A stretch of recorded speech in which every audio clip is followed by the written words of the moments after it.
dimulai? Oke. Bismillahirrahmanirrahim. Assalamualaikum warahmatullahi wabarakatuh. Selamat siang semuanya, selamat siang Bu Siska, Pak Andi, dan teman-teman, dosen serta mahasiswa pariwisata dimanapun teman-teman berada. Salam hangat, dari kami di Prodi Pariwisata FEB UT hari ini. Sebelum memulai saya izin sapa-sapa terlebih dahulu yang terhormat narasumber kita hari ini Ibu Siska Mandalia SSMBE. Terima kasih banyak Bu Siska telah berkenan hadir dari seberang sana, dari Skotlandia. Terima kasih Ibu sudah bersedia berbagi ilmu bersama kami pada siang hari ini. Teman-teman perkenalkan saya Yulita Suryantari, salah satu dosen di Prodi Pariwisata UT, dan pada kesempatan kali ini saya akan bertugas, sebagai moderator. Baik, sebelum acara dimulai, saya ingin menyampaikan bahwa setelah sesi pemaparan, nanti akan ada sesi diskusi dan tanya jawab. Jadi teman-teman peserta sudah bisa menyiapkan pertanyaannya dan langsung menuliskan nanti di kolom chat atau di kolom Q&A selama pemaparan berlangsung. Nanti tidak perlu khawatir, teman-teman, biarpun ini international lecturing, tapi nanti tetap menggunakan bahasa Indonesia. Jadi teman-teman bisa lebih nyaman dan aktif selama kegiatan berlangsung.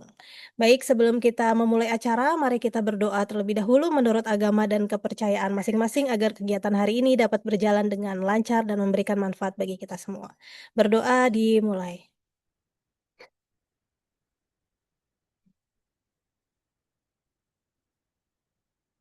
Terima kasih, berdoa selesai. Selanjutnya sebagai bagian dari pembukaan acara, marilah kita bersama-sama mendengarkan lagu Indonesia Raya dan akan dilanjutkan dengan himne Universitas Terbuka. Kepada seluruh peserta diharapkan dapat bersiap di tempat masing-masing. Silahkan untuk panitia.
Baik, terima kasih. Acara berikutnya yaitu sambutan dari Ketua Program Studi Pariwisata, Bapak Andi Mulyana SEMM. Kepada Pak Andi kami persilahkan. Baik, terima kasih Mbak Lita.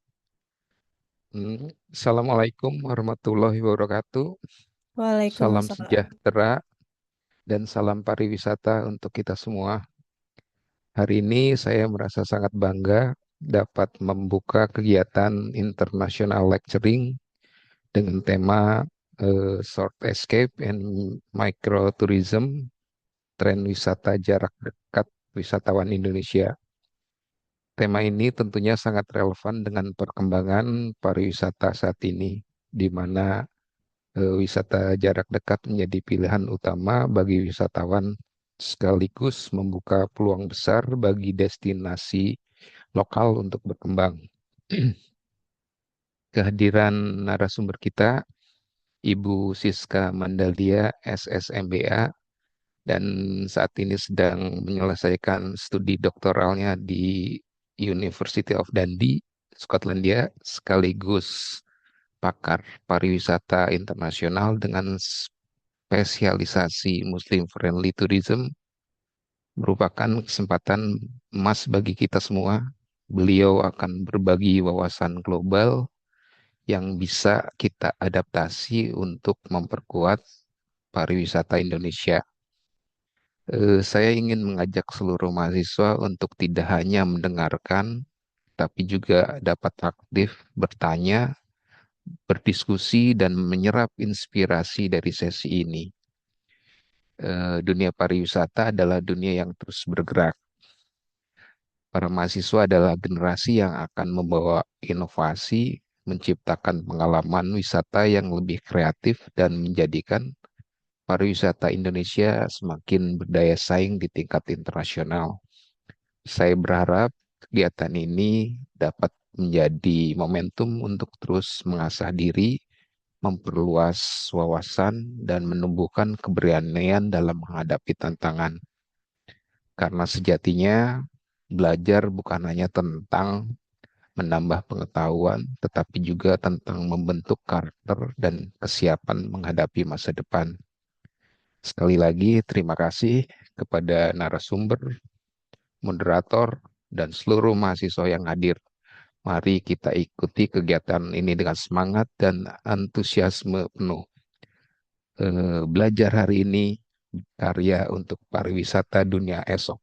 Wassalamualaikum warahmatullahi wabarakatuh. Saya kembalikan ke Bu Waalaikumsalam. Lita, silakan. Baik, terima kasih Pak Andi atas sambutan dan arahannya kepada kita semua. Baik teman-teman dan seluruh peserta, sebelum kita masuk ke sesi materi, kita akan mendokumentasikan terlebih dahulu kegiatan ini. Jadi mohon bantuannya teman-teman untuk membuka kameranya sebentar, kemudian nanti dari panitia akan mendokumentasikan per slide-nya seperti itu. Jadi silakan teman-teman dibuka terlebih dahulu kameranya, nanti akan saya pandu. Wah, ini udah kelihatan nih Bu Siska, wajah-wajahnya nih ya. Dimanapun teman-teman berada, semoga tetap semangat di siang hari ini. Oke, ini kelihatannya mahasiswa-mahasiswa senior nih Bu Siska, pada mahasiswa Bu Siska di UT Banyak Batam. sekali ini Iya, yang ini Bu betul. Lita. Terima Iya, kasih ya betul. udah hadir ya.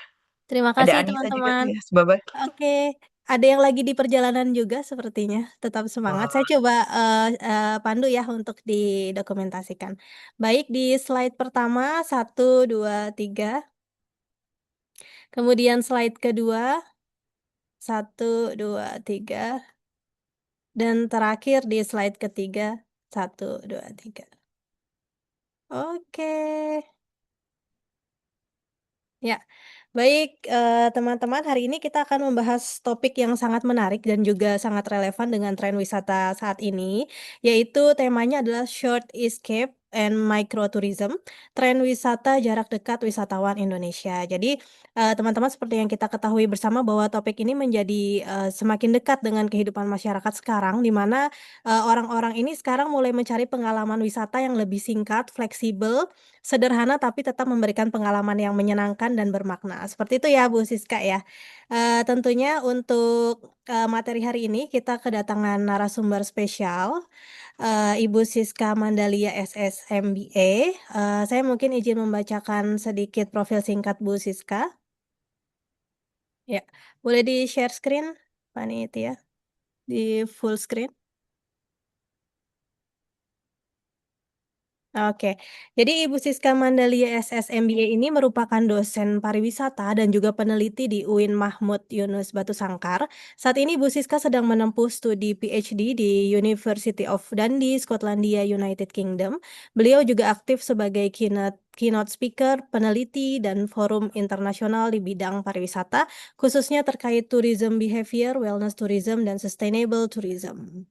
Baik, terima kasih Bu Siska sekali lagi sudah hadir di kesempatan, International Lecturing kali ini. Tanpa berlama lagi kepada Ibu Siska Mandalia kami persilahkan. Terima kasih banyak Bu Lita, Pak Andi. Sebelumnya Assalamualaikum warahmatullahi wabarakatuh.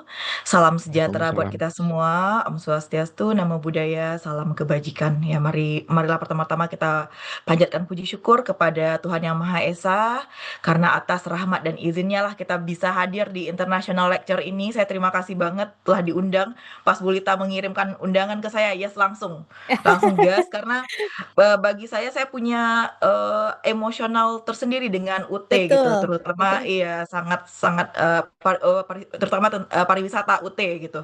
Jadi apapun itu kalau misalnya pariwisata UT yang memanggil saya pasti akan bersedia ya Pak Andi. Walaupun Pak Andi Bu Siska ini gas, saya akan selalu siap Pak Andi. Tinggal kita menyesuaikan waktu aja karena dengan di UK sekarang kalau summer itu kita beda waktu 6 jam. Di sini masih jam 8.13 pagi. Nah, kalau itu di winter itu kita bedanya udah 7 jam. Jadi kalau misalnya ada nanti UT, misalnya kita ada kolaborasi lagi, mungkin bisa kita sesuaikan waktunya Pak Andi dan Bolita. Ya, Nah, hari ini memang kita akan berdiskusi tentang bagaimana pariwisata ya, karena ini sangat dekat sekali dengan kita, apalagi yang short escape ini. Nah, tadi Bu Lita sudah menyampaikan, memperkenalkan sedikit tentang saya. Ya, saya Siska Mandalia. Dulu saya S1-nya di UNP, terus melanjutkan studi S2 di Taiwan di bidang studi Leisure and Recreation Management. Kemudian saya melanjutkan lagi PhD di University of Dundee, tapi kita lebih fokus ke research tentang tourism for all. Jadi inclusivity dalam pariwisata itu sendiri. Fokus riset topiknya di Muslim Friendly Tourism di United Kingdom. Nah, ini kenapa saya memilih di UK ya? Karena di UK ini risetnya sangat kuat sekali. Indonesia kita masih kurang di riset. Kita banyak hal apa namanya tuh banyak banget potensi, tapi kita kurang di research. Karena sebelum kita melakukan sesuatu, kita butuh sekali riset dulu sebelum kita mengambil keputusan untuk planning, marketing dan lain sebagainya, begitu. Kalau perjalanan karir lecture atau dosen sendiri itu saya tidak mulus ya, tidak seperti jalan tol, mungkin lebih mirip jalan desa yang berliku-liku tapi pemandangannya indah. Berliku tapi indah seperti pemandangan di Indonesia, desa-desa di Indonesia. Saya mulai karir itu dulu untuk mengajar sendiri mulai dari Batam Tourism Polytechnic. Kalau misalnya ada yang dari Batam di sini pasti tahu saya termasuk salah satu pionir di Batam Tourism Polytechnic di tahun 2015. Dulu saya dosen pertama perempuan di BTP. Sampai akhirnya saya memilih jalur lain karena pulang kampung, jadi daftar CPNS, alhamdulillah lulus. Dan sekarang tempat saya berkarir itu cuma 5 langkah dari rumah, 5 menit aja dari Masya rumah Gulita, Allah. alhamdulillah. Dan sudah bisa berkumpul dengan keluarga gitu.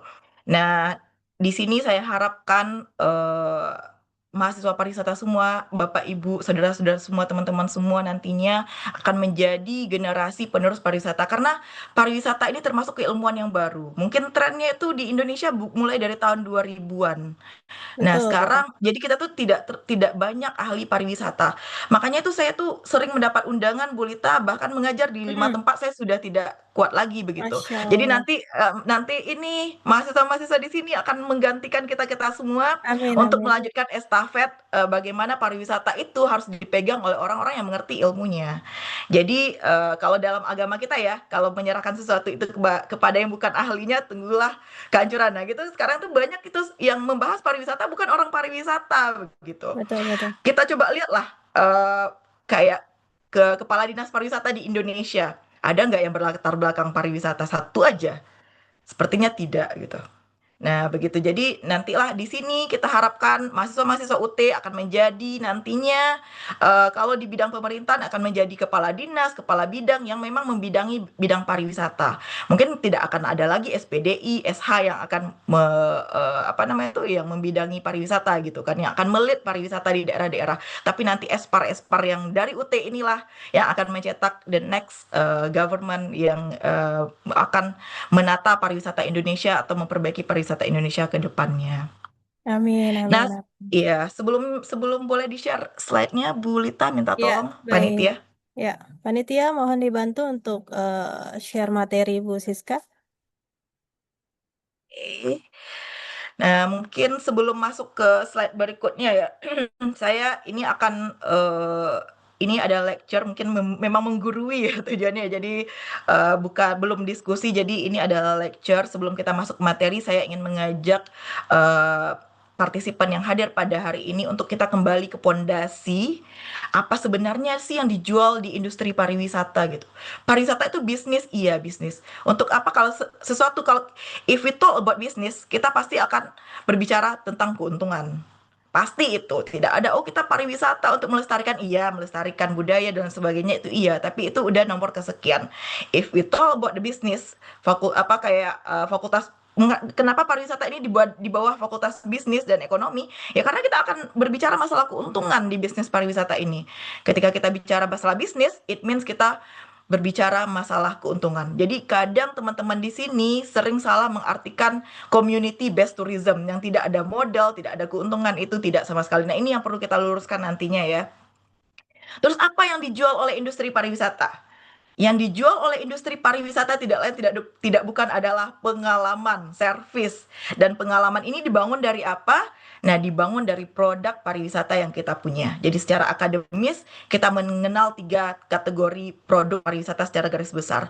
Kalau mungkin bagi yang pernah kuliah dengan saya di pengantar pariwisata mungkin sudah khatam lah ini ya. 3 produk pariwisata mungkin sudah berbusa-busa mulut saya menjelaskan apa itu dan kita juga mahasiswa juga sudah sangat paham ini detail produk pariwisata seperti apa.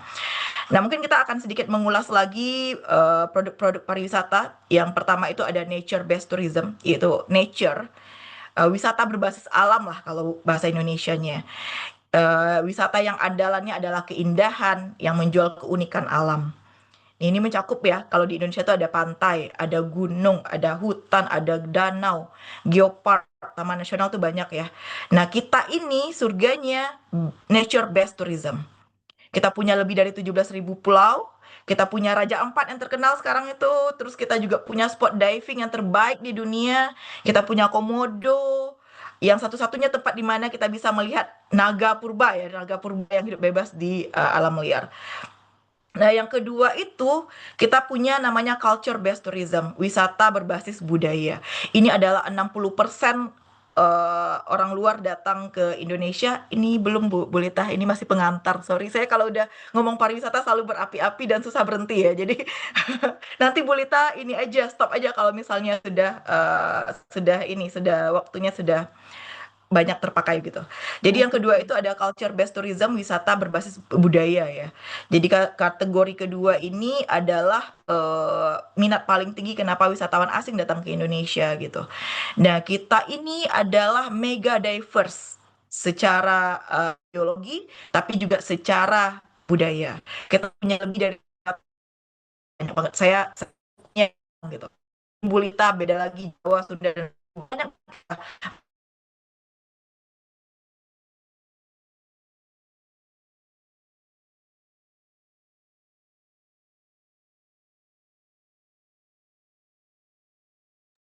Mohon ditunggu teman-teman ya, sepertinya ada sedikit connection issue.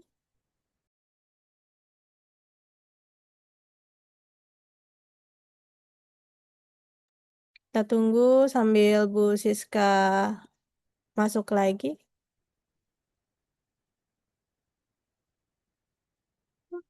Untuk absensi teman-teman ada pertanyaan di kolom chat nanti ya setelah di akhir kegiatan akan kami share.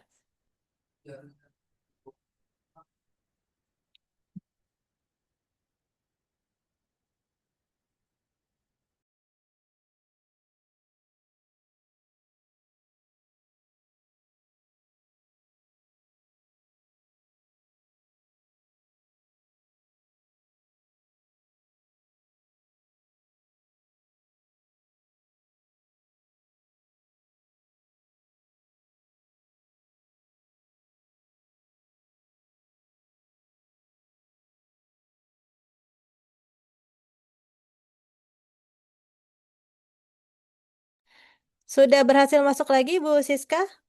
Iya, Bu Lita, mohon maaf ini jaringan internet saya Iya, nggak apa-apa. kayaknya. Masya Allah, Biasa sorry, terjadi sorry Bu sekali kalau ya. di pembelajaran UT kita sangat maklum ya terhadap Iya, connection issue. hanya Jadi bisa ketika ada, dilanjut. Mm-mm. ya inilah yang harus kita antisipasi sebelumnya. Saya udah antisipasi ini sebelumnya, tapi tiba-tiba nggak tahu juga kenapa pas hari penting seperti ini internetnya gangguan. Iya, no Oke, worries Bu, kita lanjut silakan ya. dilanjut Mohon Bu. maaf sebelumnya, Bu Lita. Aman, Culture aman. based tourism ya tadi ya. Iya, kita punya heritage, bahan baku yang cukup kuat, heritage, candi, festival adat, banyak sekali kuliner autentik itu banyak sekali yang kita punya untuk wisata berbasis budaya ini. Terus juga yang terakhir tuh produk pariwisatanya adalah man-made. Man-made ini memang 55% cuma dari dua produk lainnya itu orang datang ke Indonesia karena man-made itu cuma 5% saja. Tapi ini walaupun 5% tapi kadang dia lebih menguntungkan dibandingkan dua produk lainnya. Nah, itu biasanya ada pokoknya man-made ini terkait dengan kreasi-kreasi yang dibuat oleh manusia ya. Itu seperti kita theme park, museum, pusat perbelanjaan ya. Kita juga banyak pusat perbelanjaan di Indonesia, kawasan-kawasan kuliner, venue MICE, bahkan kampung-kampung tematik itu juga termasuk man-made. Nah, wisata buatan ini punya keunggulan yang berbeda ya dari dua produk lainnya. Itu bisa kita kontrol. Kalau alam itu memang dari Tuhan ya. Kalau budaya dari sebelum-sebelumnya nenek-nenek moyang kita. Tapi kalau misalnya man-made itu bisa kita kontrol, bisa disesuaikan dengan tren. Jadi kayak jika pantainya tidak ada ya bisa kita bangun water park, misalnya seperti itu. Jika tidak ada gunung, kita bisa buat climbing wall, misalnya seperti itu. Terus man-made tourism ini juga yang paling fleksibel di antara dua produk pariwisata lainnya. Tapi juga resikonya dia rentan terhadap perubahan selera wisatawan. Nah, selera wisatawan ini berubah-berubah banget, tergantung tren. Jadi hari ini bisa viral, besok mungkin sudah ditinggalkan. Nah, itu sedikit pengantar ya untuk kita masuk ke short escape sama microtourism nantinya. Silakan slide selanjutnya, Bu Lita.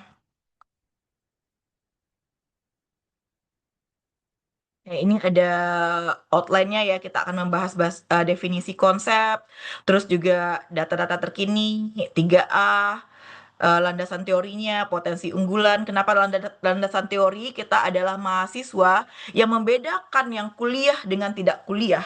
Itu adalah yang kuliah selalu berbicara berdasarkan teori, berdasarkan data. Mungkin yang tidak kuliah itu berbeda. Mereka berbicara itu tidak tahu lagi entah ngarang atau apa. Tapi kalau kita sebagai orang-orang yang berpendidikan, kita belajar, kita sarjana pariwisata, kita belajar ilmu pariwisata, apapun itu kita ada dasarnya kita kalau mau berkomentar atau mau menyampaikan sesuatu. Makanya kita akan selalu ada landasan teori dan data. Jadi nggak asbun-asbun aja ya. Itulah yang membedakan antara mahasiswa dengan yang bukan mahasiswa. Jadi kuliah itu penting sekali. Terus ada nanti potensi unggulan, case study, dan road to success-nya. Boleh next panitia?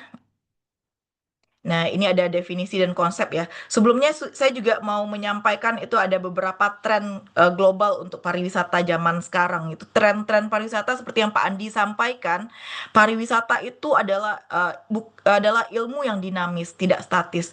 Kalau matematika ya dari saya baru lahir nanti sampai kiamat 1 tambah 1 sama dengan 2. Tapi kalau di pariwisata itu tidak bisa karena pariwisata ini adalah ilmu yang sangat dinamis sekali. Jadi akan berubah sesuai dengan apa yang bisa mengubahnya. Jadi tren pariwisata kalau dari 2026 ini kita lihat itu masih dikuasai oleh solo travel sama deep experience.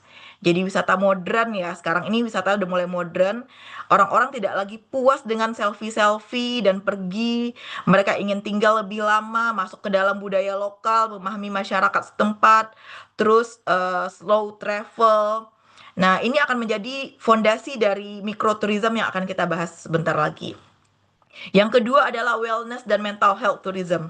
Saya juga nggak tahu kenapa, nggak ngerti kenapa itu kebanyakan Gen Z sekarang apa-apa tuh ke mental health dan lain sebagainya. Ya itu sah-sah saja sih karena setiap orang berbeda. Nah ini wisata-wisata wellness sama mental health tourism ini bagus untuk Gen Z sebenarnya. Karena pasca pandemi ya kesadaran masyarakat tentang kesehatan itu mulai melonjak, terutama kesehatan mental. Jadi wisata wellness, retreat, meditasi, spa, yoga, terus kayak forest bathing itu tumbuh pesat. Eh, Terus juga ada GWBI sekarang ya, Global Wellness Institute yang sangat memproyeksikan pariwisata wellness tourism dan itu angkanya cukup fantastis, saudara-saudara semua. Itu hampir 1,3 triliun US dollar pada tahun 2025 secara global. Sangat sangat tinggi sekali ini angkanya. Terus Indonesia juga kita punya potensi besar di sini dan Bali adalah salah satu pemain besar untuk wellness tourism. Terus juga ada tren berikutnya itu sustainable dan responsible tourism ya. Jadi wisatawan generasi muda sekarang nggak cuma generasi muda sih, saya juga semakin kesini semakin sadar terhadap lingkungan. Dan orang yang sadar terhadap lingkungan itu tidak hanya wisatawan ya, tapi kita juga misalnya kayak pakai AI dan lain sebagainya itu adalah salah satu juga bagaimana kita sadar akan lingkungan. Terus bagaimana sekarang tuh wisatawan sudah memilih destinasi yang bersertifikasi, ramah lingkungan, terus mereka memilih akomodasi yang kayak eco-friendly, tidak pakai plastik dan lain sebagainya. Nah, saya juga kebetulan saya setahun terakhir ini juga mengajar di kampus saya sekarang di UK.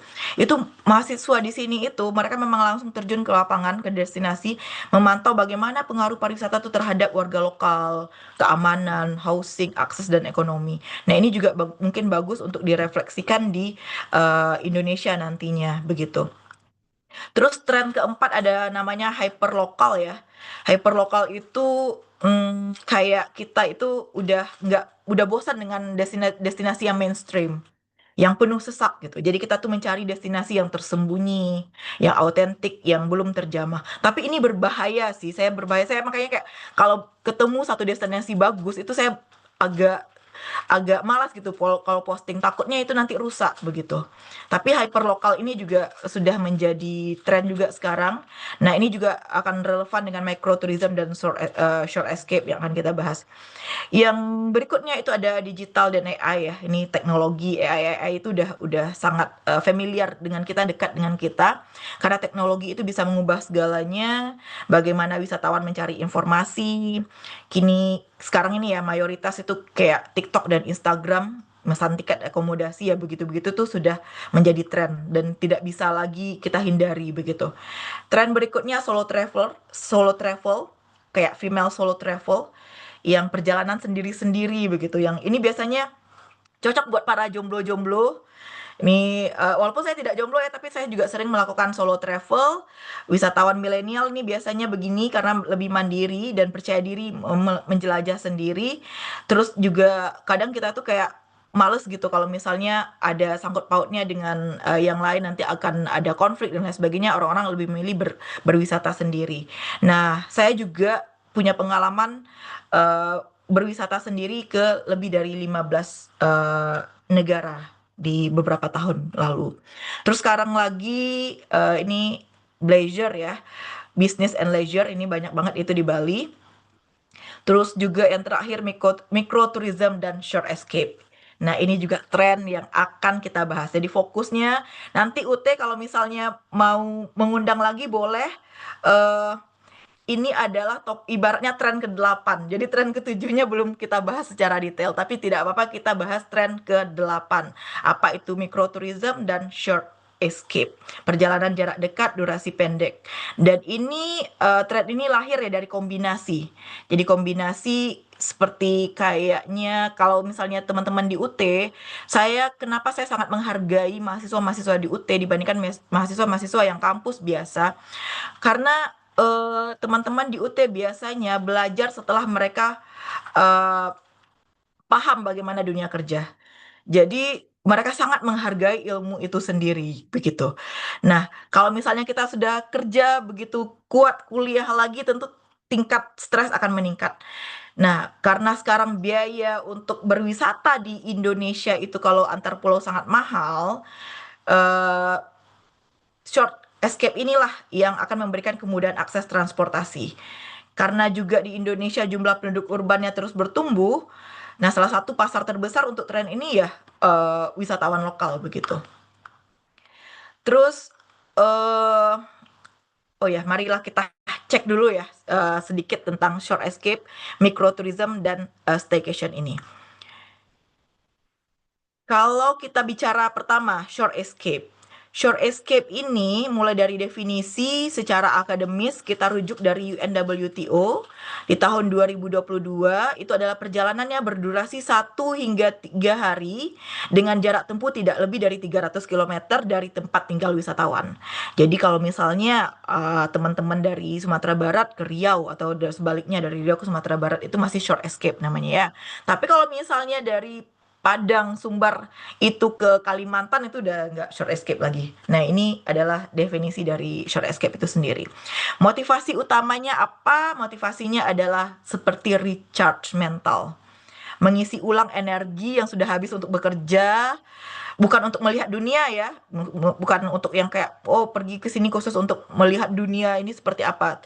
Tidak, juga bukan untuk prestise foto-foto Instagram juga tidak. Tapi short escape ini benar-benar untuk kesehatan mental dan keseimbangan hidup. Jadi kalau ibaratnya kalau kita analogikan ke HP ya, ini tuh seperti ngecharge HP, handphone, bukan upgrade ke HP baru. Jadi ini tuh cukup mengisi daya kita aja. Itu adalah fungsi dari short escape. Bagaimana dengan microtourism? Kalau microtourism itu lebih lebih spesifik lagi dari short escape. Microtourism itu lebih ke radius yang sangat terbatas. Bisa dalam satu kota, satu kabupaten, bahkan satu kecamatan. Jadi mereka tidak keluar dari kota itu. Yang menjadi keunggulannya adalah dampak ekonominya akan langsung mengalir ke komunitas lokal dan jejak karbonnya akan sangat rendah sekali untuk microtourism ini. Nah, konsep ini juga berkembang sejak pasca COVID-19 ya, ketika orang-orang tidak bisa lagi berpergian jauh, PSBB dan lain sebagainya, short escape ini mulai ditemukan, microtourism ini mulai ditemukan dan potensinya yang selama ini tidak pernah diperhatikan, mulai diperhatikan setelah COVID-19 terjadi. Yang terakhir itu ada namanya staycation. Nah, kadang kita tuh salah mengartikan staycation. Kita staycation ke Bali, oh tidak begitu gitu. Staycation itu kalau secara definisi ya gabungan dari stay dan vacation. Jadi libur tanpa pergi-pergi, menginap di hotel atau di resort kota Anda sendiri. Misalnya kayak di Bandung ya, udah di Bandung aja tapi menginap di hotel atau di resort yang ada di Bandung begitu atau di Jawa Barat. Nah, ini terdengar agak aneh ya, kenapa harus bayar mahal untuk menginap di kota sendiri. Tapi ini yang menjadi daya tarik dari staycation itu sendiri. Liburan tanpa effort perjalanan panjang, tapi kita masih berasa rileksnya begitu. Nah, di Indonesia ini, staycation tumbuh 67%. Dan ini adalah angka yang luar biasa untuk satu produk pariwisata, dan mayoritas dari orang-orang yang staycation ini adalah milenial dan Gen Z. Termasuk saya juga senang staycation. Nah, karena kita menghargai kenyamanan ya, estetika dan lain sebagainya. Dan yang paling penting adalah Instagramable experience dari staycation ini. Boleh next panitia minta tolong Pelita. Ini lagi-lagi saya sampaikan yang membedakan antara kita yang mahasiswa dengan tidak mahasiswa adalah apapun itu kita ada teorinya, kita ada datanya. Nah, ini pasti ya anak-anak pariwisata kalau belajar bisnis pariwisata bahkan anak-anak FEB itu biasanya udah familiar lah dengan teori Butler ini. Pengalaman yang ini pernah saya dapat pengalaman lah dari di komen gitu. Saya tuh termasuk salah satu yang sering aktif di sosial media. Jadi mau tidak mau kita tuh kalau aktif di sosial media mau tidak mau itu banyak komen, bahkan ada negatif, ada positifnya. Pernah saya ditanya, "Alah, ibu ini cuma ngomong doang, kontribusinya apa?" gitu. Kadang saya kayak ketawa aja, "Oh, oke, gak apa-apa. Kita juga nggak perlu berkoar-koar kontribusi kita seperti apa." Nah, tapi kontribusi akademik, kontribusi pemikiran ini jauh lebih baik daripada kontribusi-kontribusi yang apapun gitu. Karena ini adalah landasan kalau teori-teori ini adalah landasan untuk pengembangan pariwisata yang akan diaplikasikan oleh para pelaku pariwisata. Jadi nggak mungkin saya sebagai dosen nggak mungkin juga saya punya punya andil untuk praktisi gitu, kecuali saya punya waktu untuk itu. Nah, ini kontribusi pemikiran ini sangat penting. Nah, ini adalah beberapa teori. Yang pertama itu teori dari Butler ya, setiap fenomena pariwisata itu butuh landasan teori yang kuat. Nah, untuk memahami microtourism ada dua teori yang sangat relevan. Yang pertama teori Butler. Mungkin teman-teman pernah dengar namanya Tourism Area Life Cycle atau TOLC. Ini udah lama sekali, tahun 80. Nah, teori ini mengatakan bahwa setiap destinasi wisata mengalami siklus hidup, mulai dari tahap exploration, involvement, development, pengembangan, consolidation, stagnation. Pasti ada stagnannya, termasuk juga Bali mungkin merasakan seperti itu. Dan akhirnya ada decline atau rejuvenation atau peremajaan. Nah, itu akan terjadi di setiap destinasi ini. Nah, yang menarik, mikrotourism ini bisa diposisikan sebagai strategi untuk peremajaan destinasi-destinasi yang lain ketika destinasi besar ya kayak Bali, Bromo gitu sudah memasuki fase stagnan atau terlalu ramai atau terlalu komersil karena mahal dan hampir kehilangan autentiknya itu, mikrotourism ini adalah menjadi tawaran ya untuk jalan keluar, untuk menjadi retribusi wisatawan ke destinasi penyangga di sekitarnya kayak Bali, mungkin Lombok gitu. Bisa jadi seperti itu. Nah, yang kedua adalah teori push pull factor teori dari Dan 1977. Ini juga sudah teori lama. Ini nanti mahasiswa-mahasiswa UT kalau misalnya melanjutkan studi ke S2 dan S3, mudah-mudahan bisa menghasilkan teori baru yang bisa dipakai semua orang. Dan ini adalah amal jariah banget buat kita semua yang bekerja di bidang akademik begitu. Ada push and pull teori, ini dari Graham Dan tahun 1977. Teori ini menjelaskan motivasi wisatawan dari dua sisi. Yang pertama push factor, faktor pendorong dari dalam diri, dan pull factor, faktor penarik dari destinasi itu sendiri. Bagi yang pernah belajar sama saya ini juga sudah paham teori-teori seperti ini ya. Nah, kita aplikasikan dalam short escape misalnya. Untuk push factornya adalah stres kerja. Terus jenuh rutinitas urban, kebutuhan quality time bersama keluarga. Tapi untuk pull factornya itu lebih ke akses yang mudah kita jangkau, harga yang terjangkau. Kenapa harga? Karena tipikal behavior orang Indonesia apapun itu selalu dikaitkan dengan harga begitu. Karena ini memang secara historikal ya kita pernah susah atau bagaimanapun itu dulu ini berpengaruh ke behavior kita. Apapun itu kita pasti nanya masalah harganya gitu. Terus juga konten media sosial yang menarik mungkin yang bikin kita tertarik untuk datang ke sana begitu. Nah, perpaduan dari dua push and pull factor ini menjadi dorongan yang sangat kuat untuk melakukan perjalanan jarak dekat ini, short escape ini. Nah, ini bisa jadi respon psikologis ya untuk lebih nanti distrukturalkan seperti apa. Terus next, Bu Lita. Nah, ini adalah data. Kita akan membaca data dengan perspektif. Kita lihat di sini, mungkin teman-teman semua bisa lihat di sini, di slide ini ada 4 angka besar yang bisa kita lihat. Ada 1,07 juta perjalanan domestik per bulan. Saya mau menceritakan pengalaman saya pernah ditanya profesor di Taiwan, itu waktu waktu Menteri Pariwisatanya Pak Arief Yahya, beliau menargetkan 20 juta wisatawan asing untuk datang ke Indonesia. Terus profesor di Taiwan menanyakan ke saya, Indonesia itu salah satu negara yang penduduknya paling banyak di dunia. Kenapa pemerintah kamu tidak menargetkan wisatawan lokal? Kenapa mentargetkan wisatawan dari luar? Begitu. Nah, di sini saya sampaikan kepada profesor itu, kita tidak bisa mentargetkan wisatawan lokal karena behavior wisatawan lokal kita untuk spending money itu masih kecil. Terus profesor saya tanya, mana datanya? Nah, saya tidak punya data itu, makanya nanti teman-teman di pariwisata perbanyaklah juga research atau skripsinya atau penelitiannya tentang tourist behavior ya. Karena nanti kita punya landasan untuk bagaimana meningkatkan atau memilih wisatawan, target wisatawan untuk masuk ke Indonesia. Begitu. Nah, ternyata kita tidak punya data, tapi punya pengalaman. Kayak saya misalnya, kecenderungan orang Indonesia berwisata itu seperti cari tiket murah. Yang kedua, kalau misalnya bisa numpang tidur gratis lah, atau di rumah teman, atau di rumah saudara. Terus juga kadang bawa bekal gitu. Nah, itu dulu, tapi mungkin sekarang sudah berbeda. Tapi harus ada penelitian yang menjelaskan masalah data ini. Jadi behavior orang Indonesia tidak mau rugi itu kadang juga berpengaruh terhadap bisnis pariwisata. Nah, ini kita lihat ya, apa namanya, data-data yang dari 1,07 juta wisatawan domestik ini artinya apa? Setiap bulan itu ada lebih dari 1 juta orang Indonesia yang berpergian secara domestik. banyak sekali ini. Orang kita ternyata kaya-kaya begitu.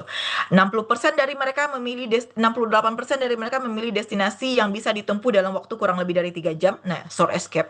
Jadi 60% dari wisatawan lokal itu mereka sudah melakukan short escape di bawah 3 jam. Nah, ini bukan kebetulan ya, ini adalah tren mikroturism ini yang kita bahas sekarang itu gitu. Nah, secara tidak langsung kita sudah melakukan, tapi kita tidak tahu, oh ini termasuk kategori short escape. Dan rata-rata pengeluaran trip mereka itu sekitaran 450.000 aja gitu. Jadi tidak banyak. Nah, ini memberitahukan bahwa segmen ini sangat price sensitive dan karenanya value for money menjadi faktor penentu juga. Yang terakhir ada 82% pelaku short escape adalah Gen Z dan milenial. Nah, Gen Z milenial saya juga sering short escape ini. Generasi yang tumbuh dengan media sosial ya kalau Gen Z ya. Jadi yang membuat keputusan wisatawan berdasarkan konten TikTok, Instagram, dan sangat peduli dengan autentisitas pengalaman mereka, ini 82%. Nah, dari grafik juga bisa kita lihat pemulihan pariwisata itu sudah mulai membaik pasca pandemi. Dari titik terendah 280 juta perjalanan di 2020, sekarang sudah 820 juta lagi untuk proyeksi di 2024 tahun lalu. Nah, hampir 200% dalam 4 tahun. Ini ada sedikit optimisme nih, teman-teman di pariwisata. Kita itu banyak sebenarnya membutuhkan ahli-ahli pariwisata. Ini UT akan melahirkan ahli-ahli pariwisata baru. Ini kesempatan besar bagi kita semua untuk lapangan kerja. Ya, ini sebenarnya lapangan kerja yang sangat terbuka begitu. Jadi kita ciptakan melalui kita belajar. Nanti bisa kita ciptakan sendiri lapangannya atau kita mengambil lapangan kerja dengan potensi yang sudah ada seperti ini. Boleh Bu Lita next slide. Nah, ini juga sebelum kita lanjut ke pengembangan ya, kita harus cek dulu potensi kita. Sebenarnya begini, kita tidak kadang rumput tetangga lebih hijau begitu. Oh, di Swiss lebih gimana-gimana. Kadang kita tidak tahu rumput tetangga hijau karena rumputnya sintetis begitu. Nah, seperti itu. Kayak pepatah menyampaikan eh kalau kamu tidak memiliki apa yang kamu cintai, maka cintailah apa yang kamu miliki gitu. Nah, kita fokus apa yang kepunya kita. Kita jangan fokus apa yang kepunya orang lain. Kita jangan fokus ngelihat Malaysia seperti apa, Thailand seperti apa. Tidak. Memang mungkin rumput tetangga hijau, tapi kita nggak tahu rumput mereka sintetis gitu. Rumput kita alami hijaunya. Kadang kita selalu melihat seperti itu. Nah, sekarang itu coba kita lihat potensi kita. Potensi unggulan ini cuma unggulan loh yang saya bahas ya. Unggulan pariwisata di Indonesia. Sebelum kita bicara pengembangan, kita lihat dulu potensinya. Apa yang kita punya, kita tidak bisa mengembangkan sesuatu yang tidak kita kenali. Jadi kenali dulu apa yang kita punya. Di Indonesia ini kita punya 17.000 pulau, begitu yang seperti saya sampaikan lagi. Dan yang seperti yang saya sampaikan sebelumnya, 300 lebih kelompok etnis, 700 bahasa daerah lebih, 4 situs warisan dunia UNESCO, walaupun yang terbanyak itu mungkin kayak di Italia gitu, tapi kita punya juga. Dan kita adalah salah satu dari 17 negara dengan mega diversity di dunia. Kita menyimpan 17% dari seluruh spesies yang ada di bumi ini. Jadi hewan-hewan kita itu belum tentu ada di Singapura, di Malaysia. Bunga-bunga yang kita punya belum tentu ada di UK begitu. Nah, ini tidak kita melihat dari angka statistik aja ya.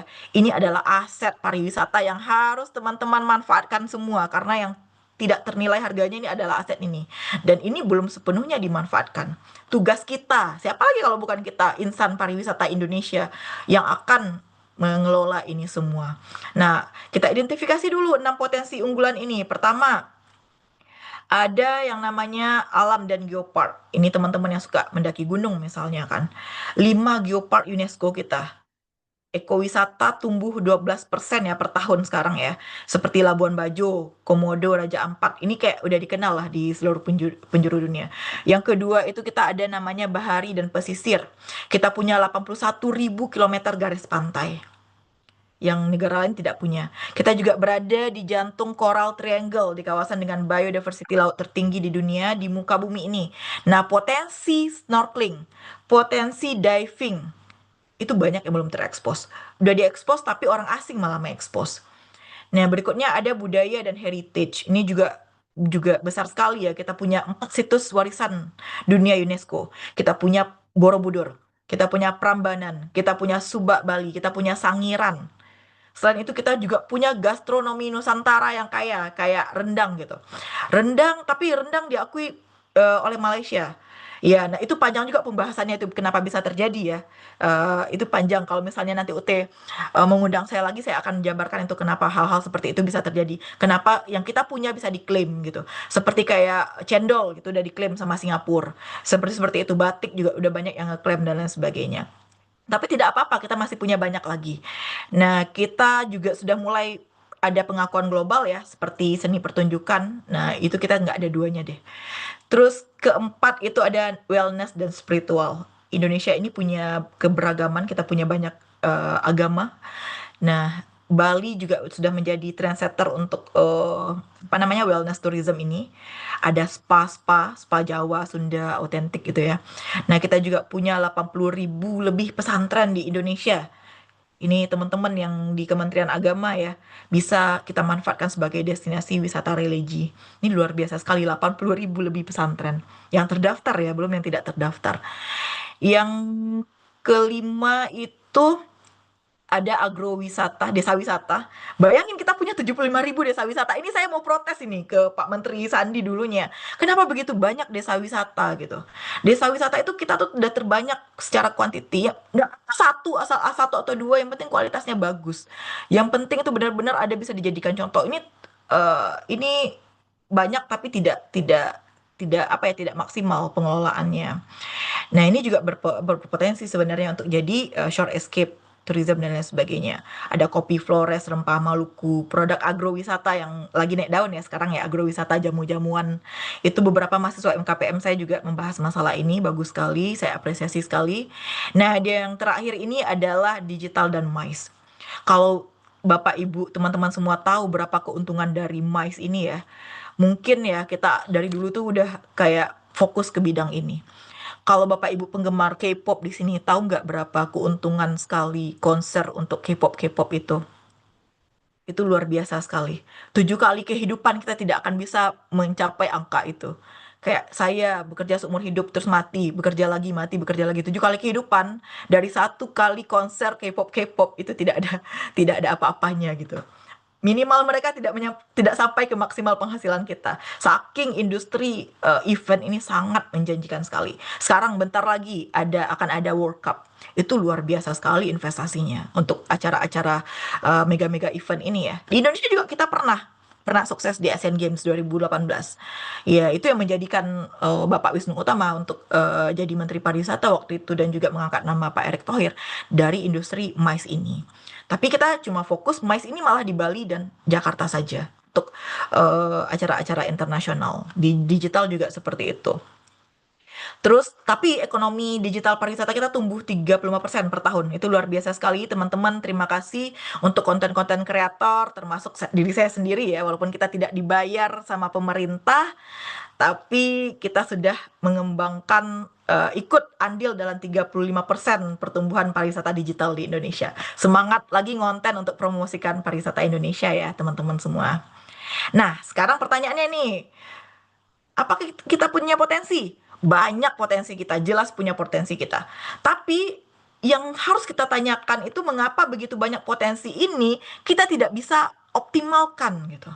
Ngapain ke Malaysia, ke Vietnam, ke Philippines ya. Itu kayak aduh rumput walaupun memang teman-teman semua melihat rumput tetangga lebih hijau, saya ingatkan sekali lagi bisa jadi rumput mereka itu sintetis gitu. Jadi fokus ke rumput kita sendiri yang benar-benar kita pupuk dengan alami gitu. Oke, next Bu boleh. Siska, maaf waktunya tinggal sekitar 5 sampai 10 menit lagi ya, Bu. Oke, baik. Ini Mantap, mantap. sikat aja. Lagi Aduh, seru banget begitulah nih. Mbak. Iya, Begitulah benar. Mbak, kalau ngomongin pariwisata saya nggak Lagi bisa seru berhenti. banget.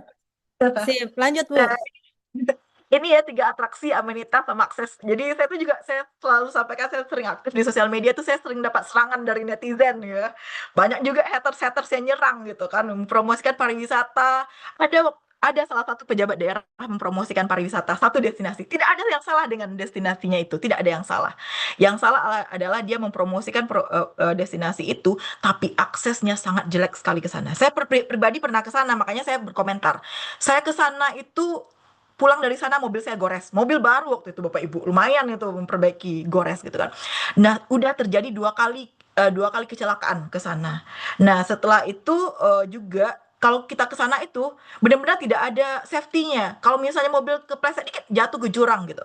Nah, ada memang beberapa ini kayak pejabat-pejabat mempromosikan daerah itu. Terus saya sampaikan, sebelum promosi tolong aksesnya dulu gitu. Karena yang pertama itu adalah akses, amenitas baru atraksinya. Kalau akses ke sana bisa membunuh orang lain, merugikan orang lain ya itu tidak layak. Jadi kenapa melihat potensi pariwisata itu dari 3A ini ya kalau misalnya tidak tidak akses tidak bagus ke sana ini tidak layak, tidak berpotensi, tidak harus dikembangkan begitu. Salah satu yang perlu saya garis bawahi di sini, Bu Lita, Pak Andi, mahasiswa-mahasiswa kita yang mau skripsian ini ya, tolong dibahas dulu ini ya yang mau bagi saudara-saudara semua yang mau skripsi. Sebelum membahas pengembangan, promosi, tolong pastikan ada penelitian sebelumnya itu membahas masalah potensi. Bagaimana Anda-Anda semua melihat pengembangan dan apa namanya itu eh, promosinya itu kalau dia tidak berpotensi untuk menjadi destinasi wisata. Misalnya pernah tuh ada mahasiswa kan pengembangan wisata ya, sedangkan jalan aja bikin orang 3 kali nggak bisa kan untuk dijadikan destinasi karena aksesnya sangat-sangat berbahaya sekali. Nah, kenapa harus pengembangan? Ada lagi yang lebih aneh. Sudah promosi aja tanpa melihat ada potensi, ada pengembangan sama promosi. Nah, kita sebagai mahasiswa harus berpikir secara sistematis. Potensi dulu, setelah ada penelitian sebelumnya potensi, baru kita membahas pengembangan, sorry, pengembangan. Setelah ada pengembangan, baru kita membahas masalah eh, pemasarannya ini. Baru kita melihat pengalaman dari wisatawan. Jadi tidak langsung ujuk-ujuk tiba-tiba judul judul skripsi Anda itu adalah pengembangan destinasi ini. Terus juga promosi destinasi ini berdasarkan ini tidak bisa, harus penelitian sebelumnya harus ada dua aspek ini. Mungkin itu aja waktu saya sebentar ya. Next Bulita boleh. Ini panjang sekali. Nah, ini sepertinya boleh di next deh. Nah, ini arah pariwisata Indonesia. Lagi-lagi saya bilang bagaimana arah pariwisata Indonesia sekarang ya. Kalau kita berbicara masalah bisnis, Bapak Ibu, tentu berbicara masalah uang. Jangan takut, misalnya, oh ini mencari keuntungan. Iya, dari bisnis pariwisata itu adalah mencari keuntungan, kesejahteraan dulu. Makanya community based tourism dia bilang, oh enggak, kita community based tourism, kita tidak mencari keuntungan. Iya silahkan begitu. Tapi yang saya sudah mengelilingi berbagai macam tempat ya, community based tourism itu, kalau memang mereka punya basis yang kuat secara modal begitu. Jadi basisnya sudah ada gitu. Kontroversi sekali memang pariwisata ini untuk siapa dan tujuannya apa. Kalau kita bahas ya apa orientasinya, ya profit driven, bisnis pariwisata yang utama itu mengejar keuntungan finansial Bapak Ibu. Jadi kalau mau berdebat masalah ya community based tourism ya make sure dulu ada penggeraknya. Nah, model-model seperti ini memang menghasilkan mass tourism. Mau tidak mau memang mass tourism ya. Volume kunjungan besar yang margin keuntungannya sangat besar sekali untuk mengalir ke masyarakat. Kayak makan, beli-beli oleh-oleh dan lain sebagainya begitu. Nah, juga resikonya uang wisatawan kadang masuk ke investor daripada masyarakat. Tapi ini sebenarnya kalau orang yang tahu ilmunya ini bisa juga lebih banyak masuk ke masyarakat seperti yang dirasakan oleh teman-teman di Bali gitu. Yang kedua memang ini community based tourism. Model-model ini memang dijalankan untuk kesejahteraan komunitas lokal. Tapi judulnya aja yang seperti itu kadang-kadang memang menguntungkan pribadinya aja. Terus juga penelitian menunjukkan bahwa dalam model CBT ini, community based tourism, karena banyak sekali mahasiswa membahas ini ya. Yang model yang efektif itu hingga 75% pendapatan dari wisata yang tinggal di komunitas. Tapi apakah benar-benar ini diaplikasikan di Indonesia? Ya ada sih secara statistik ya. Katanya desa wisata Nglaranggeran di Gunung Kidul, katanya begitu. Desa yang bangkit dari kemiskinan melalui CBT-nya. Oke, mungkin bisa kita tanyakan ke desa wisata tersebut. Terus ada conservation based tourism. Nah, ini pariwisata yang tujuannya adalah melestarikan alam dan budaya. Karena wisata budaya yang tidak dipakai itu tidak dilestarikan itu akan hilang. Saya aja dulu-dulu tuh kayak saya di Sumatera Barat tuh dulu kita tuh harus pandai tari piring. Nah, kalau kita tidak tarikan atau tidak lestarikan itu akan hilang. Nanti tiba-tiba diambil lagi sama negara tetangga gitu kan. Ya kita harus pakai, kita harus aplikasikan, kita harus terus terus memakai budaya kita gitu, melestarikannya. Menggunakan pendapatan wisatawan juga untuk membiayai konservasi ini, konservasi pelestarian alam dan budaya ya. Contohnya memang di Komodo sama ada beberapa di Borobudur. Terus gimana situasi kita terkini ya Kemenparekraf 2000 Kemenparekraf sudah dipisah ya, Menpar yang sekarang ini kita udah mulai ya triple bottom bottom line, ada profit, people, planet. Jadi ingat teman-teman, ingat Bapak Ibu semua di sini tetap yang pertama itu profit, cuan, uang, money money. Yang kedua baru people, yang ketiga baru planet. Jadi triple bottom line untuk idealnya situasi terkini idealnya pariwisata Indonesia ya. Jadi jangan CBT dulu, jangan konservasi alam dulu, tetap dulu. Kalau misalnya kita punya profit yang bagus, ketika kita begini, orang yang sudah kenyang tidak akan merebut kue, tidak berebutan kue. Seperti itulah intinya. Intinya ya uang dulu begitu. Maksudnya profit dulu. Baru kita bisa ke people dan planetnya. Nah, sebagai teman akademisi, teman-teman semua nanti tolong pertimbangkan ini bagaimana kita bisa menjembatani kalau misalnya ada Bapak Ibu dosen pariwisata di sini, tugas kita semua menjembatani antara penelitian kita dengan kebijakan, riset kita menjadi bahan dasar mengambil keputusan untuk bisa profit people planet ini ya. Terus next Bapak Ibu, sorry Bu, next boleh karena sedikit lagi waktunya. Ini ada case tadi mikroturism ini bisa dibaca. PPT-nya bebas. Tadi Pak Nihan bertanya PPT-nya boleh share aja. Ya. Saya selagi bermanfaat untuk semua orang gas gitu. Nah, mungkin terakhir ini kayaknya Bu Lita sebelum kita tanya jawab. Nah, ini ya bagi mahasiswa dan dosen ini gimana kita sudah menempuh perjalanan intelektual ya namanya ini tuh perjalanan intelektual. Bagaimana pondasi produk pariwisata, tren global, potensi wisata, terus bagaimana kita membangun mikroturism ini inklusif dan berkelanjutan. Jadi kita sebenarnya sudah mikroturism, sudah short escape gitu. Ya, karena kenapa sekarang itu orang-orang juga lebih memilih wisata ke negara tetangga karena tiketnya lebih murah. Tapi dibandingkan kita ya komparatif compare-nya itu dibandingkan kita keluar, mending ini adalah alternatif terbaik di tengah mahalnya tiket lokal untuk berwisata di Indonesia. Jadi short escape, staycation, mikroturism ini adalah menjadi substitusi untuk pilihan kalau misalnya pilihan ke negara tetangga atau kita di dalam mending ini Bapak Ibu semua karena gimana kita juga berkontribusi untuk pengembangan destinasi wisata kita sendiri. Lagi-lagi mohon digarisbawahi rumput tetangga memang hijau tapi belum tentu rumput mereka adalah rumput asli, bisa jadi sintetis. Nah, itulah intinya begitu. Karena saya juga mungkin backgroundnya sastra ya, saya banyak yang seperti itu gitu istilahnya. Jadi mungkin untuk mahasiswa perjalanan kita misalnya di lokal-lokal aja ya kita bisa melihat potensi yang ada, kita bisa amati, kita bisa analisis dijadikan skripsi. Nah, skripsi itu bahas dulu potensi pengembangan baru pemasaran. Jangan tiba-tiba pemasaran ya. Ini teman-teman mahasiswa nih sering banget ini. Nanti Bu Siska marah-marah. Iya, iya jelas saya marah udah disampaikan begitu gitu kan. Tapi tetap juga dilakukan. Nah, untuk teman-teman dosen, peneliti, kita sama-sama inilah menyentuh tanah lah untuk penelitian kita ya yang relevan dengan kebutuhan di masyarakat dan industri seperti yang tadi pariwisata tuh profit iya karena itu bisnis. Jadi publikasi kita itu juga nggak cuma sekedar bahan untuk BKD gitu kan, tapi ada dampaknya dan implementasinya. Terus yang ketiga mungkin buat teman-teman praktisi banyak juga di sini teman-teman praktisi ya, terutama mahasiswa UT itu banyak yang praktisi. Mikroturism ini peluang bisnis yang sangat kuat bagi kita teman-teman praktisi di sini. Jadi tolong targetkan wisatawan-wisatawan lokal terlebih dahulu sebelum kita mentargetkan wisatawan luar. Tapi juga kita harus tanggung jawab untuk memastikan bahwa pariwisata bisa dinikmati semua kalangan, apapun itu, Oke, nggak cuma segelintir orang. apakah bisa kita lanjut Bu Siska ke Oke, Bu. soalnya udah banyak nih pertanyaannya di kolom Boleh, boleh, Q&A. boleh. Ya ampun, betul-betul, Bu. Oke. Ya, Ya, mohon maaf ya sampai Bu 2 jam Siska ya. Ini kita ya. lagi seru banget pembahasannya, tapi harus kita next ke kolom Q&A karena sudah masuk Sekali, sekali. lumayan banyak nih pertanyaannya. Boleh, boleh, Sebelumnya boleh. terima kasih Bu Siska atas materinya yang luar biasa. Ternyata 1 jam waktunya kurang, jadi nanti akan insya Allah kita buatkan sesi selanjutnya. Baik. Seperti itu. Baik Bu, ini di kolom chat sudah ada pertanyaan dari mahasiswa kami, dari Mas Danang dari Jogja.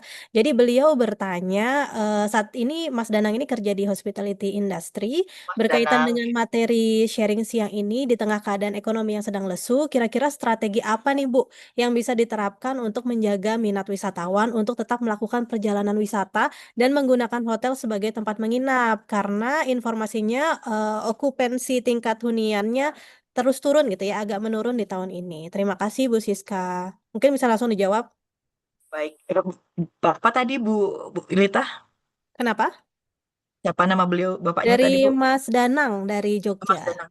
Bagus Mm-mm. sekali, Mas Danang. Ini sering terjadi, nggak, bahkan Jogja sendiri mengeluhkan ini ya, apalagi provinsi lain.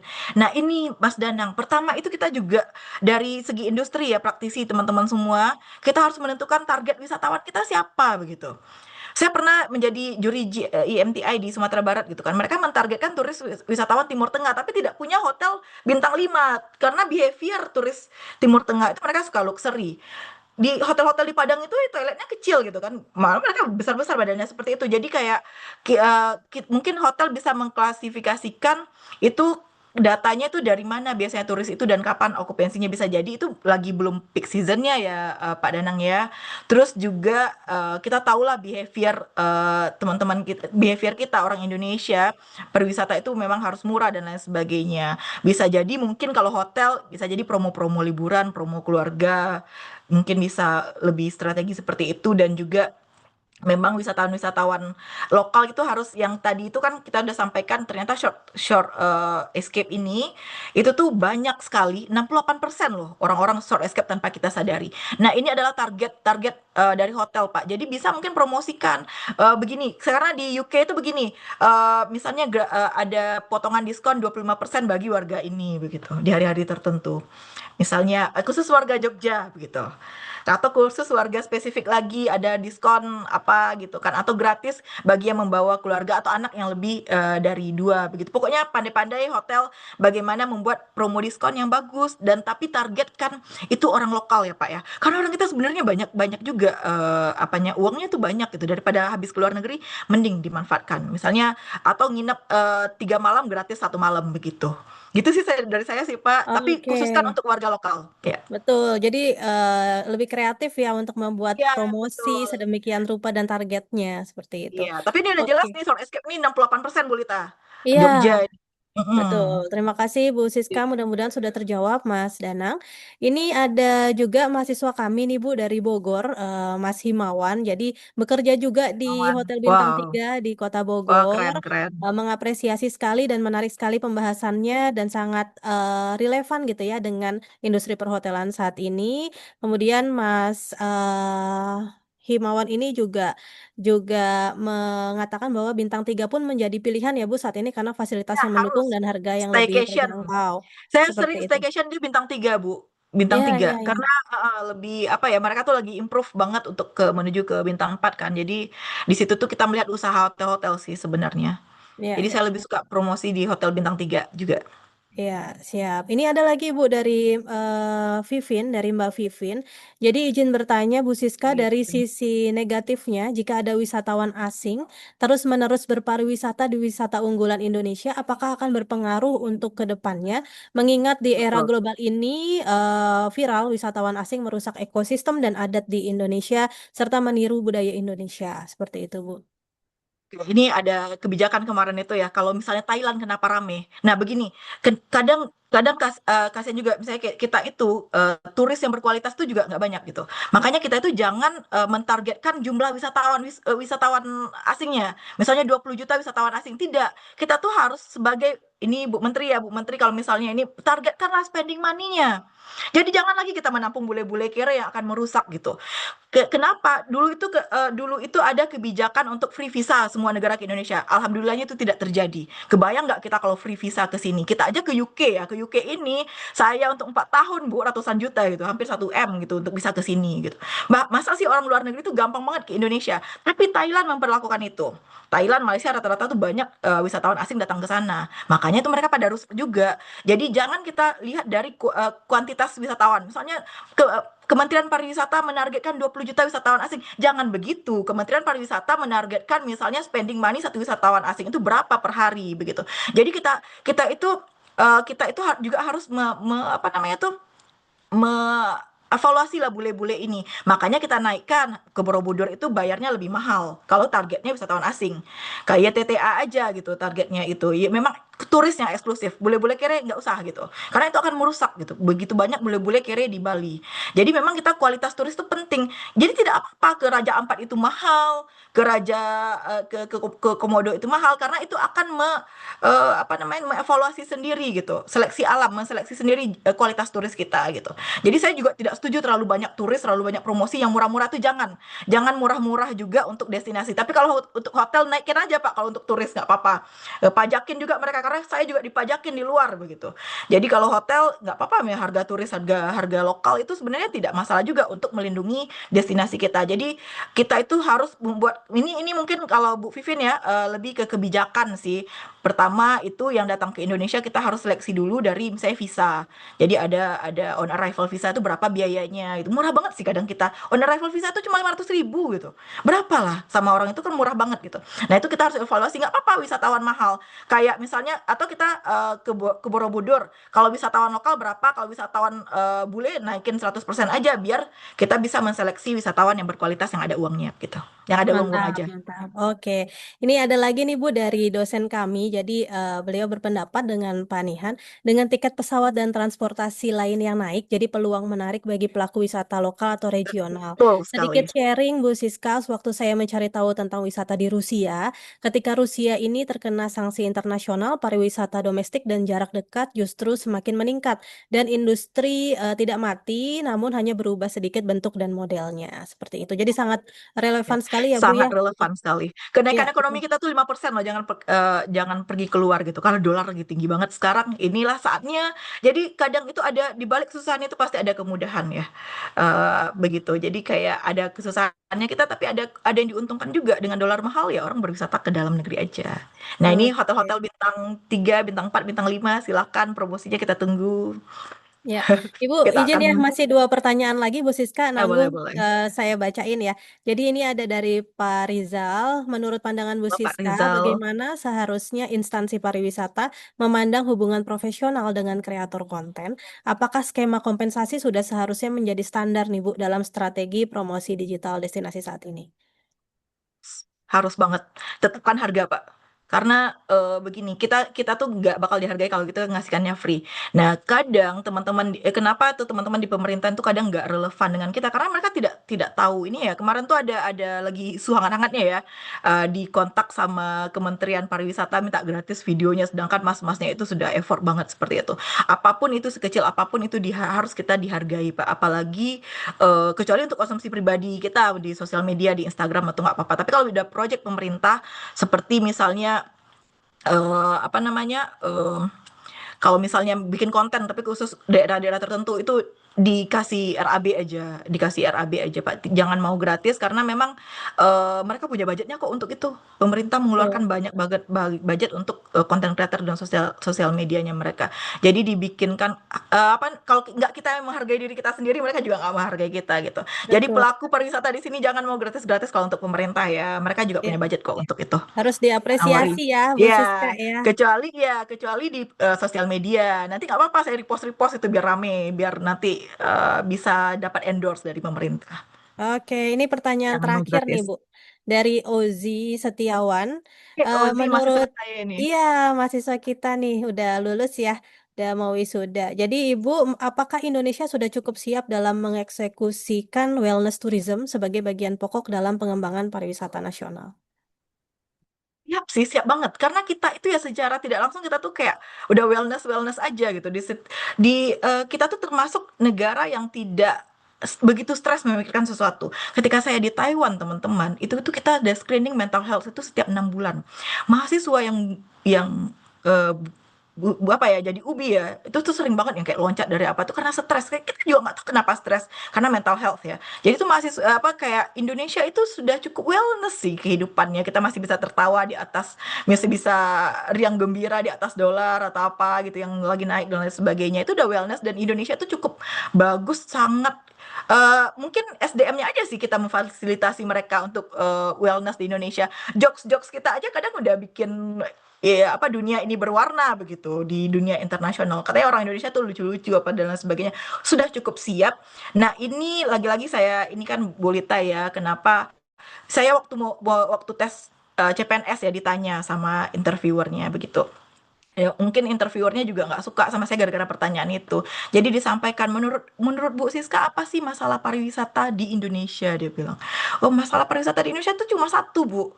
Ketika sesuatu mungkin untuk semua nggak cuma pariwisata ya. Ketika sesuatu itu diberikan kepada yang bukan ahlinya, tunggulah kehancuran. Nah, yang memegang pariwisata adalah orang-orang yang tidak ahli dalam pariwisata, tidak tahu ilmu shore escape, tidak tahu ada teori Kotler, tidak tahu ada teori dan lain sebagainya yang bisa diaplikasikan, tidak tahu 3A. Nah, disinilah peran kita Bu Lita untuk mendidik, menciptakan, memproduksi insan-insan pariwisata yang akan jadi the next orang yang ahli di bidang pariwisata. Kita tidak lagi mendengar kepala dinas pariwisata itu SH misalnya atau SPDI gitu. Kita mendengar kepala dinas pariwisata itu udah Espar dari UT misalnya. Jadi di sini peran kita sebagai dosen untuk menciptakan generasi yang paham pariwisata biar mereka yang pegang karena udah tahu ilmunya. Jadi Amin. jangan jangan biarkan kue kita diambil oleh yang lain ya. Teman-teman semua di sini yang pariwisata tuh ya memang orang pariwisata seharusnya begitu. Betul. Oke, baik. Terima kasih Bu Siska. Mohon Terima kasih maaf tadi ada teman-teman. kalau ada Ya, kesalahan. ya aman-aman Bu. Baik, saya izin closing ya Bu sebentar. Oke, terima kasih atas antusiasme dan partisipasi teman-teman pada sesi diskusi hari ini. Karena keterbatasan waktu, jadi mohon maaf kita belum bisa mengakomodasi seluruh pertanyaan yang masuk. Tapi tenang aja, nanti Bu Siska bisa share Instagram atau email Bu Siska di Ya, kolom chat. Jadi bisa diskusi lebih lanjut setelah kegiatan ini. Baik. ini Bu di akhir slide tadi ada Instagram saya Tourism Lecturer Oke, kayaknya. benar. Nanti filenya Kalau mau kami di share fallback juga. DM aja ya, DM aja Bu, fallback dong, oke. Tapi syaratnya Siap. harus ikut ini, harus ikut. Bu, saya tadi ikut ini syarat di Oke, fallback. diinformasikan dulu ya. Oke, jadi sebelum acara ditutup, izinkan saya menyampaikan sedikit kesimpulan dari diskusi kita hari ini. Jadi dari pemaparan Ibu Siska, teman-teman kita belajar bahwa tren pariwisata ini akan semakin mengarah pada pengalaman wisata yang lebih sederhana, lebih fleksibel, dan lebih bermakna. Jadi short escape and microtourism ini menunjukkan bahwa pengalaman wisata yang menyenangkan tidak harus selalu jauh atau mahal. Dan juga tadi kita dapat insight dari Ibu Siska bahwa tourist behavior, potensi pariwisata 3A itu selalu menarik dan akan selalu hangat gitu ya untuk menjadi topik yang bisa dieksplor dan diteliti lebih lanjut. Jadi udah dapat inspirasi nih untuk teman-teman semester akhir untuk nulis di tugas akhirnya seperti itu. Baik, terima kasih sekali lagi kepada Ibu Siska Mandalia dari Skotlandia saat ini untuk insight yang telah dibagikan. Benar-benar bermanfaat Bu untuk kami di Prodi Pariwisata. Baik, teman-teman dan seluruh peserta, kita telah sampai di penghujung acara International Lecturing pada siang hari ini. Atas nama Program Studi Pariwisata FEB UT, saya mengucapkan terima kasih yang sebesar-besarnya kepada Ibu Siska atas materi dan diskusi yang sangat bermanfaat. Terima kasih juga kepada seluruh peserta yang telah hadir dan berpartisipasi aktif selama kegiatan berlangsung. Saya selaku moderator memohon maaf apabila terdapat kekurangan maupun kesalahan selama memandu acara hari ini.